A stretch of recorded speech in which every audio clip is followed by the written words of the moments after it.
Welcome to our channel. Today we how to transfer your 1Password data to a new iPhone. Easy tutorial step by step clearly. To transfer your 1Password data to a new iPhone, start by ensuring both your old and new iPhones are fully charged. On your old iPhone, open the 1Password app. Unlock the app using your master password or biometrics. Tap on the settings icon in the bottom right corner of the screen. Select Sync. Choose your preferred syncing method, such as iCloud or another cloud service.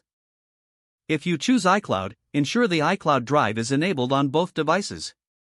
Now, head to your new iPhone. Download the 1Password app from the App Store. Once the app is installed, open it. Sign in using your 1Password account credentials. If prompted, grant necessary permissions. Once logged in, the app will begin syncing your data. Wait for the syncing process to complete. Verify that all your data has been transferred successfully. If you encounter any issues, check your internet connection. Now you can start using 1Password on your new. If the page does not load, refresh the browser or try again in a private or incognito window. Make sure you are using the correct email address, then retype it carefully to avoid small typos. If your password is not accepted, use the reset option and create a new strong password you can remember. Check your spam folder for verification or security emails, then complete any requested confirmation steps. Enable two-factor authentication if available to improve account security and reduce unauthorized access risk. After signing in, review your profile details so your contact information and settings are accurate and current.